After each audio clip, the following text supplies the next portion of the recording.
자, 안타깝게도 오늘 우리 대한항공의 조양호 회장님이 사망하셨는데요. 나이 연세가 지금 70살이고요.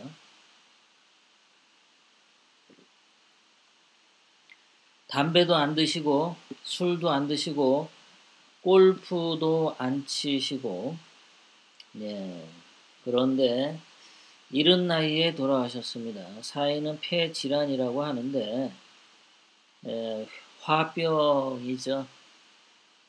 화병입니다. 그 대한항공에 대해서 얼마나 많이 괴롭혔습니까?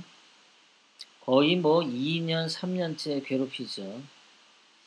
그 전에 물론 이제 발단은 그 딸들이 뭐 땅콩 가지고 어떻게 하고 물컵 가지고 어떻게 하고 이제 그런 건데, 그거야 뭐 딸들의 문제죠. 조양호 회장 개인의 문제는 아니죠. 만약에 딸들이 땅콩과 물컵 가지고 한 것이 죄가 된다면 법적으로 처벌하면 됩니다. 딸들이 물컵 던졌다고 그 아버지가 범죄자로서 대우를 받는 것은 불합리하죠. 만약에 그따위로 하려면은 빨갱이들 연좌제 부활해서 그 6.25 때 그때 빨갱이 했던 놈들의 자손들은 영영 대한민국 안에서 완전히 예, 그 발 못 붙이게 해야 됩니다. 딸들 가지고 지금 그거는 사실 이제 핑계거리였죠. 대한항공이라고 하는 회사가 굉장히 알짜 회사이고, 또 기술적으로도 그 미군과 연합으로 미국 항공기 정비도 해주고, 또 미국과 한미 동맹하에서 치러지는 모든 안보와 관련된, 특히 항공 안보와 관련된 그런 기술적인 부분에서 훌륭한 파트너였죠. 미국의 그런 대한항공을 집어삼키는 것이 뭐 재산도 날로 먹고, 또 대한항공 경영권도 빼앗아오고, 또 대한항공 경영권을 빼앗아서 또 거기 있는 재물도 나눠 가지고 뭐 여러 가지 짓을 하려고 한 것은 아닌가 하고 의심하는 사람들이 굉장히 많죠. 이 조양호 회장님이 보니까 오늘 알았는데요. 그 예전에 베트남전 참전 용사셨네요. 그리고 현역병으로 근무하시다가 제대를 하신 분이고요. 그 애국심도 남달리 투철하신 분 같습니다. 그러니까 이렇게 대한민국을 위해서 군인으로서 젊은 나이에 헌신하셨던 이런 분, 또 대한민국을 위한 항공 방위 산업에서 열심히 일했던 조양호 회장님, 이런 분들이 좌빨들 눈에 보기에는 굉장히 거슬렸겠죠. 무슨 조양호 회장이 너무 애국적인 사람이 아니었나 이런 생각이 듭니다. 자, 이 조양호 회장님 하니까 그동안에 왜 우리나라에는 이렇게 죽는 사람이 많냐, 정치적인 문제로. 그냥 경제인은 경제인대로 그냥 놔뒀으면 좋겠는데, 노무현이 때도 정몽원 현대 아산 회장이 투신당했죠. 그때 정몽헌이 투신했다고 하는 현대 그 사옥에 가서 보면, 그 사무실에서 투신했던 사무실에 그 달려있는 창문이 사람 몸이 빠져나갈 수 없는 그런 좁은 틈새의 창문이었다고 하죠. 이것도 굉장히 수상적인 일이었어요. 그 다음에 남상국 사장을 아주 그 창피하게 만들어서 투신하게끔 만들었죠. 배울 만큼 배운 사람이 우리 배우지도 못한 무식한 형한테 와서 아부하고 청탁이나 하고 말이지, 잘난 사람들이 왜 그따위로밖에 행동 못하냐, 이렇게 아주 그냥 그 인격 살인 같은 말을 한 거예요. 그러다 보니까 이 평생 명예와 품위를 유지하고 살아오던 이 남상국 사장이 그 모멸감을 이기지 못하고 에, 한강에 투신당하셨죠. 문재인은 문재인이 뭐 저는 이거 죽였다고 생각하진 않지만 문재인 근처에 보면 왜 이렇게 시체들이 많은가 몰라요. 노무현도 노무현도 문재인과 굉장히 연관이 깊은 인간이죠. 노회찬도 문재인과 연관이 깊은 자죠. 세월호 사건은 문재인이 참 니들 고맙다, 죽은 애들 보러 고맙다고 했을 정도니까. 이재수 기무사 사령관도 자살이라고 하는데 그걸 참 뭐 누가 아나요? 내 눈으로 안 봤으니까 한간의 소문에는 자살 당한 거 아니냐. 뭐 사실은 인격적으로 굉장히 모욕을 했죠. 그리고 이재수 장군 네가 불지 않으면 네 부하 장군들이나 장병들 다 조사해서 다 뭐 이렇게 그런 식으로 심리적 압박을 가했죠. 그러니까 이재수 장군이 본인이 썼다는 유서에서 나로 끝났으면 좋겠다. 내 명령을 받고 일한 부하 장병들에 대해서는 조사 안 했으면 좋겠다. 그런 식으로 유서 쓰고 이재수 장군이 투신했죠. 얼마나 악랄하게 했으면 그랬을까라는 거죠. 그리고 예전에 또 그 무슨 부산시장도 자살을 했죠. 예전에요. 예, 부산시장도. 그리고 오늘 조양호 회장도 이것도 얼마나 심리적 압박이 심했겠습니까? 국민연금을 통해서 66.66%의 주주들의 동의가 있어야 그 대표이사직을 계속 유지하는데 66.66%가 아니라 64. 뭐 몇 퍼센트가 나와서 대표이사직에 임명되지 못했죠. 주주들의 64%만 하더라도 굉장히 높은 찬성인데 그거 1. 몇 프로, 2. 몇 프로가 부족해가지고 대표이사직을 하지 못했을 때 조양호 회장의 그 심리적 압박감은 얼마나 컸겠습니까? 거기다가 그 문재인의 그 고등학교 후배인 그 김영문 관세청장 물컵 갑질 났을 때 그 관세청장 김영문이 제일 먼저 압수수색하고 그렇게 굉장히 서리빨 깊게 행동을 했죠. 뭐 대한항공에 대해서 조사 들어간 것은 정말 가히 무슨 저승사자들처럼 행동했을 겁니다. 온 가족의 가택 다 수색하고 모든 사무실 다 압수수색하고 그리고 경영권 내놓으라고 얼마나 압박을 많이 했겠습니까? 그 검찰 법원에도 조사하러 와라 가라 전 가족 다 불렀고요. 그러한 모멸감을 다 이기면서 왔는데 결정적인 것은 대표이사직에서 그것을 못하게 막았을 때 그 낙담감은 엄청 심했을 거라고 봅니다. 또 포항 지진 같은 경우도 문재인 때 생겼죠. 이번에 강원도 산불 대화재도 그렇고요. 문재인은 노무현 때에 비해서 문재인이 죽였다는 게 아니라 문재인 때에 왜 그렇게 문재인 옆에만 가면 왜 그렇게 시체가 이렇게 죽는 사람들이 많이 생기냐. 참 이상한 일이에요. 이런 것들 정말 노무현 죽은 것도 이 진실을 다시 한번 파헤칠 필요가 있고요.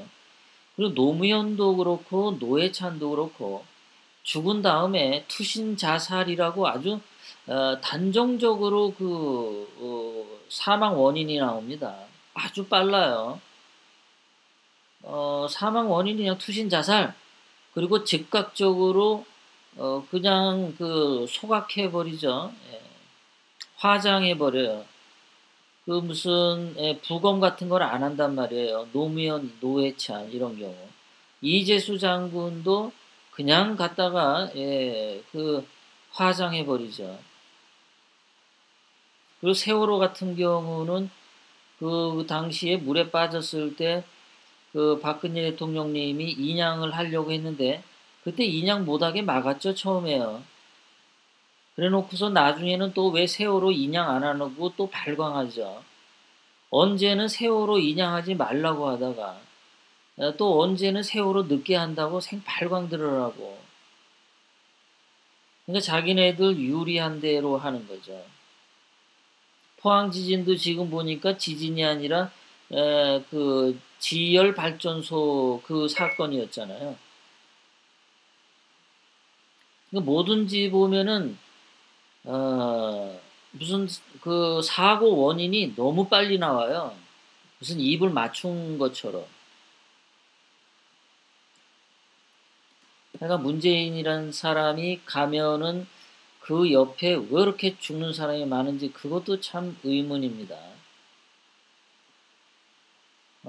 이 조양호 회장님의 대표이사직 박탈을 통해서 이때도 그 참여연대, 민변 등 시민단체들과 소액주주들이 표를 모아서 그 외국인이 가지고 있는 지분 24%, 그리고 국민연금 이런 식으로 해가지고 대한항공에서 대표이사직을 박탈했죠. 그래서 이 좌파들은 뭐 맨날 뭐 민족 떠들고 같은 국민 떠들고 이러면서 이렇게 조양호 대표이사는 같은 민족이 아닌 모양이에요. 조양호 대표이사는 이럴 때 무슨 외국인 무슨 뭐 마녀입니까? 역적입니까? 이럴 때는 외국인은 같은 민족이 됩니까? 이 좌파들은 말 꺼낼 때마다 민족 뭐 대단결, 민족 뭐 국민 뭐 어쩌고 하면서도 이럴 다 거짓말이죠. 나라 팔아먹고 국가에 헌신적이고 국가 항공 방위에 아주 우수한 대한항공 같은 회사를 무너뜨리는 데는 외국인들과도 기꺼이 손을 잡습니다. 그래서 저는 이자들을 민족 매국노들이라 그래요. 아주 쓰레기들입니다.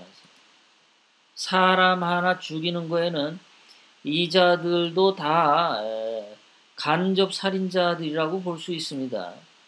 자, 외국인 조양호 대표 이사직에서 박탈시킨 외국인 이자들도 간접 살인자. 그 다음에 뭐 시민단체 있는 자들 얘들도 간접 살인자죠. 그리고 조양호 회장을 대표이사직에서 물러나라고 그 대한항공 그 좌파 그 직원들 많죠. 그 인간들도 조양호 회장이 죽는데 간접 살인자들이에요. 그러니까 조양호 회장님은 스스로 자연사한 것이 아니라 그 수많은 이 문재인 주사파 패거리들의 뭐 정치권 뭐 하면서 수많은 이 좌파 떨거지들이 조양호 대표이사를 간접 살해한 거다. 저는 그렇게 보는 겁니다. 나이 70살이면 대기업 회장님이고 나이 70살이면 얼마든지 더 오래 살 수도 있습니다. 나이 70이 뭐가 많습니까? 요즘에는. 나이 70은 건강한 거예요. 요즘에.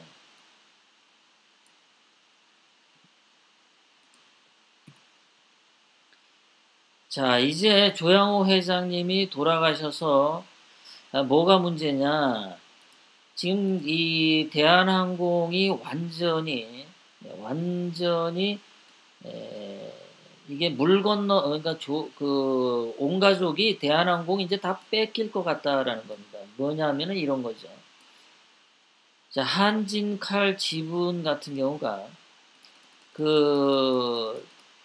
여러분들이 이제 보시면은 여기 조양호 회장의 주식 지분이 17.84입니다. 그 아들 조은태, 조연아, 조현민은 뭐 2% 남짓이에요.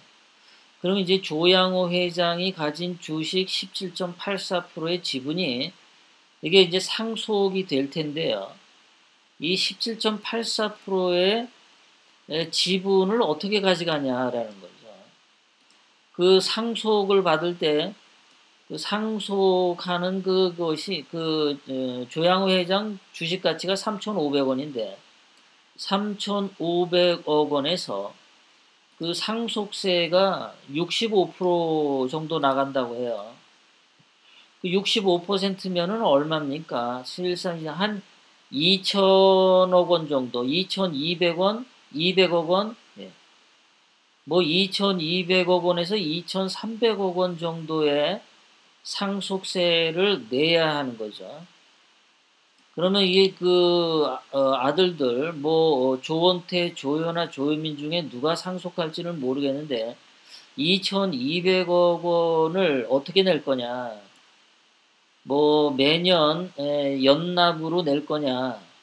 뭐 여러 가지가 있는데 2,200억 원을 내기가 쉽지 않겠죠.